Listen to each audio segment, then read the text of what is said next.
otras. Entonces, yo no aconsejaría este tipo de tratamientos probablemente.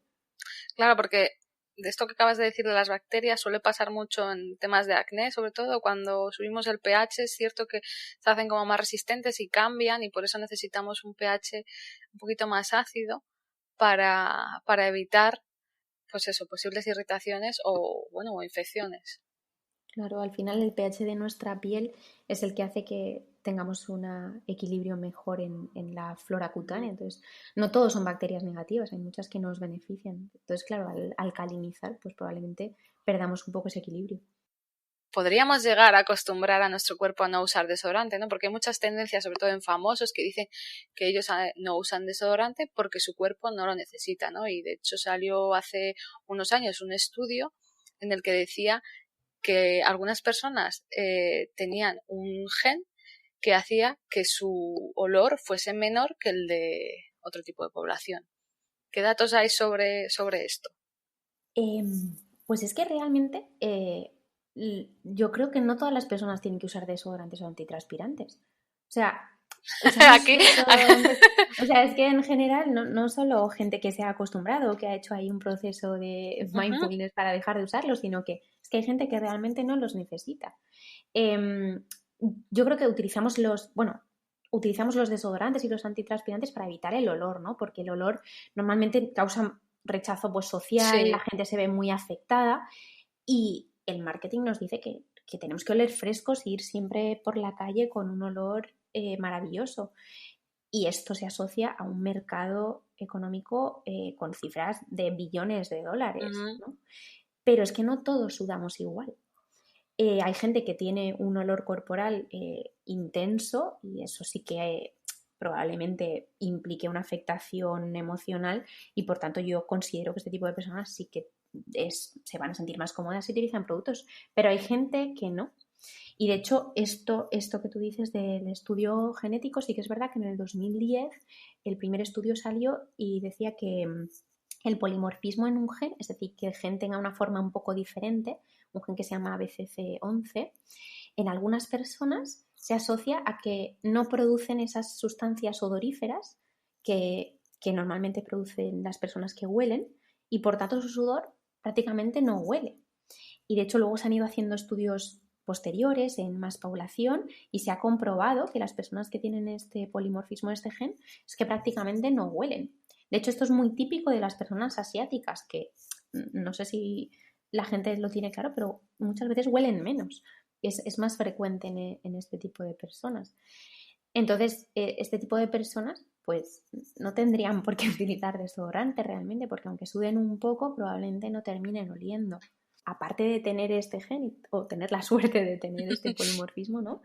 Hay cosas que hacen que también olamos menos. O sea, lo que te he comentado antes quizá de que la gente que hace mucho deporte, los deportistas que entrenan, al final acaban sudando más y mejor. Es decir, cuando sudas más, normalmente, al contrario de lo que puede parecer, huele menos, porque el sudor es mucho más fluido, prácticamente tiene más agua y la concentración de sales es más equilibrada. Y ese líquido arrastra todo lo demás, o sea, arrastra los otros productos un poco más oleosos y odoríferos y también arrastra las bacterias y hace que no huela. Entonces, también son maneras de oler menos. Sí, yo creo que muchas veces no está tanto en usar desodorantes o antitranspirante, que al final es una necesidad que en el mercado se crea también y se genera muchas veces, sino que hay que darle también importancia a la higiene de esa persona. Evidentemente, si hacemos deporte o si vamos corriendo al autobús o lo que sea y luego no tenemos una higiene adecuada, pues obvio que podemos llegar a oler un poco más. Entonces, quizás darle un poco más de importancia a la higiene y no tanto al tengo que usar un desodorante o antitranspirante mañana y noche, ¿no? Porque no es necesario muchas veces. No, es que yo creo que es una necesidad un poco impuesta por el mercado, porque no es una necesidad que compartamos todos de la misma manera. O sea, no todos tenemos esa necesidad. Hay gente que la tiene claramente y que la necesita, pero en base a eso han creado una especie de burbuja en la que todos tenemos que usarlo todos los días. y quizá no sea así, ¿no? Hay veces que hay gente que simplemente, pues lo que tú dices, cambiando las prendas de vestir o utilizando simplemente jabones 1 o 2 veces al día en la zona donde se ha sudado, pues probablemente sea suficiente. Y yo tengo muchas seguidoras que son madres y claro, te preguntan, ¿y a qué edad o qué tipo de producto le tengo que recomendar a mi hijo adolescente? Yo creo que sería aplicar lo mismo, ¿no? A no ser que le suponga un estrés al niño, al adolescente, lo mejor es posponer el uso eh, en el mayor tiempo posible, ¿no? Claro, al final es en función de las necesidades, o sea, si el adolescente tiene un olor corporal o una sudoración excesiva, yo creo que se va a sentir más cómodo si utiliza estos productos. Quizá yo pospondría o haría quizá como un escalado un poco de dosis, ¿no? Y utilizaría los que más aluminio contienen al final, ¿no? Empezaría por un desodorante, iría escalando a ver qué tal. Siempre, por supuesto, partiendo de una limpieza muy Ujú. adecuada, porque eso es lo básico, y cambiando las prendas, utilizando prendas que transpiren bien y cambiándolas con frecuencia, pues luego pasaría a lo mejor al desodorante y ya luego pasaría a los antitranspirantes. Y en caso de necesitarlos, pues se puede pasar a los antitranspirantes un poco más potentes. En el caso de los niños prepuberales, o sea, antes de la adolescencia, la mayoría de textos de pediatría siempre comentan que no es nada frecuente que huelan mal el sudor, pero eso tampoco es verdad. O sea, a veces también ocurre en los niños muy pequeños. A veces se puede asociar a enfermedades, pero otras no. Son niños sanos que también sudan mucho y les huele el sudor. Bueno, pues en estos niños igual, al final, lo que a ellos les haga sentirse cómodos. Yo empezaría escalonadamente desde lo más inocuo, digamos, que sería una limpieza Ujú. adecuada, después a un desodorante y por último a los antitranspirantes. Pero se pueden usar igual porque al final, pues depende de si al niño le afecta esa condición, ¿no? Claro, sí, al final la clave está en la higiene y Claro, en observar si con eso es suficiente y quizás pues te ahorres, ¿no?, ese dinero y el uso de otro producto más que quizás sea claro, claro. necesario.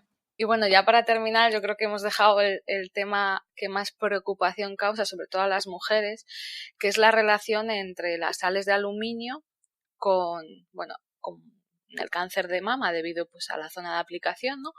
Y también con enfermedades degenerativas. Hasta el momento, la sociedad o sea, la agencia del cáncer estadounidense cita que no existen estudios vinculantes entre las sales de aluminio y el cáncer de mama. Incluso analizan entre pues población que se ha rasurado y luego se ha aplicado el desodorante o instantáneamente o pasadas unas horas y tampoco encuentran un vínculo entre el cáncer de mama y las sales de aluminio. Luego, en el caso de las enfermedades degenerativas, sí que es verdad que el aluminio tiene evidencia de ser causa en demencia grave, pero solo en un grupo muy, muy específico que es en la encefalopatía por diálisis.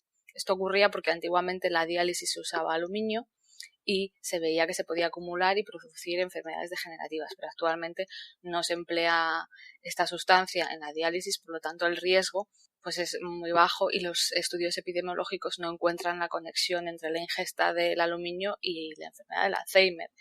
Y luego ya, por último, que el aluminio no solo se encuentra en los productos cosméticos, sino también pues en el agua, en algunos medicamentos o incluso en utensilios de uso diario. Entonces, mi pregunta, ¿no?, para la doctora es, ¿está ligado el uso de antitranspirantes con enfermedades degenerativas o con la aparición del cáncer de mama? ¿Existe una asociación directa o todavía nos queda un poco más por estudiar, ¿no? Bueno, lo primero, lo que tú habías mencionado, es que el uso de antitranspirantes es una fuente de aluminio, pero es que hay muchísimas más a las que estamos expuestos diariamente. O sea, tanto otros productos de aseo personal como fármacos, como alimentos incluso y otras cosas que manejamos diariamente y que contienen aluminio. Entonces, esto siempre es importante tenerlo en cuenta de cara a entender un poco mejor los estudios. O sea, el aluminio que detectemos en sangre, en orina y en sudor probablemente no proceda únicamente de los antitranspirantes. Entonces, entre Alzheimer y aluminio es una asociación que sí que se propuso hace 50 años o así, porque en el 65 salió un estudio que detectaba que los pacientes con Alzheimer tenían más niveles de aluminio a nivel encefálico y que entonces propusieron una especie de vía patológica que degeneraba las neuronas a partir de la presencia de este aluminio. Pero con los años se fue viendo que esta hipótesis es que no se podía demostrar, y de hecho esta forma de degeneración de las neuronas no ocurría de tal forma.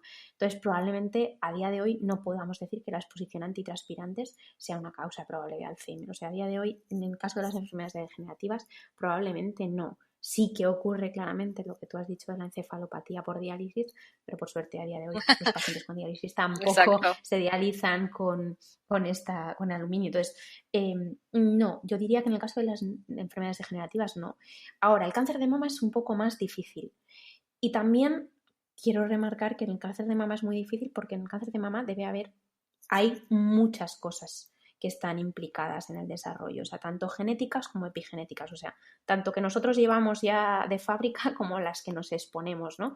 Que no solo son los antitranspirantes, son muchísimas más cosas.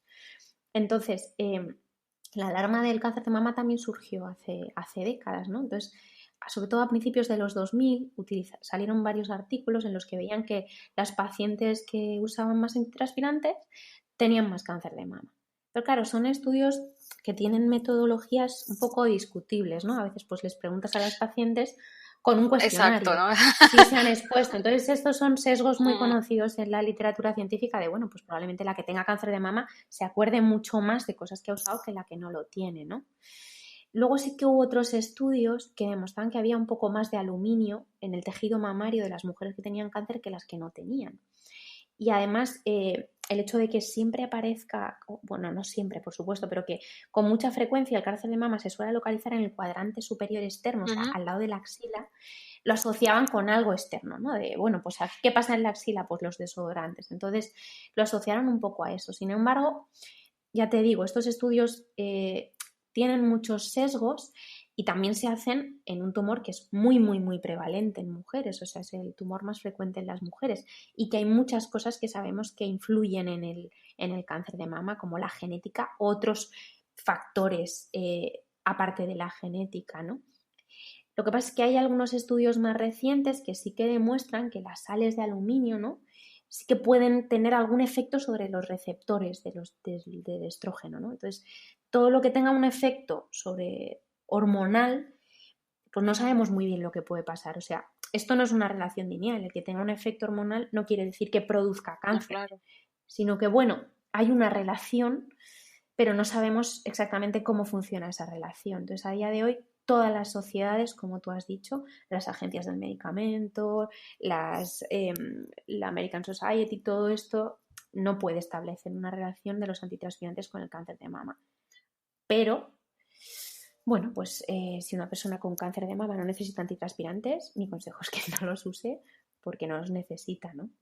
Y si los necesita, pues en ese caso sí. Al final no se ha demostrado de forma concluyente en ninguno de los casos. Sí, yo creo que es muy interesante dejar claro, ¿no? Estos estudios, como tú dices, son epidemiológicos. Normalmente son estudios que se hacen para luego empezar a hacer un ensayo clínico y un estudio más exhaustivo, ¿no? Porque no podemos empezar a hacer un estudio clínico exhaustivo así sin saber hacia dónde vamos.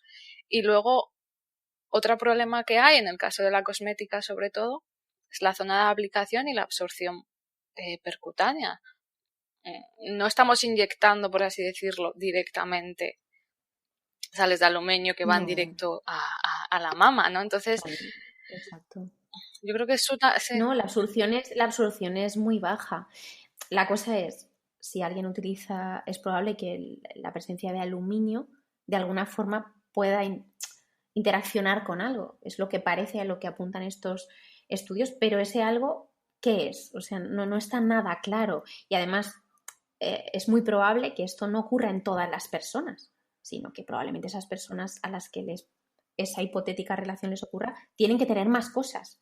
O sea, esto no es tan fácil como decir, bueno, pues yo me pongo antitranspirante y al final acaba teniendo un cáncer de mama. No, probablemente existían muchas otras cosas que hacían que esa persona tuviera una cierta predisposición. Pero es verdad que el antitranspirante, en el peor de los casos, la influencia debe ser mínima. Porque no es la absorción es mínima, las concentraciones son muy bajas y la aplicación, pues ya te digo que no se ha podido asociar en todos estos años con ningún estudio concluyente. Yo creo que fue la agencia del medicamento francesa que fue la que dijo que de todo lo que nos ponemos de antitranspirante solamente somos capaces de absorber un 0,5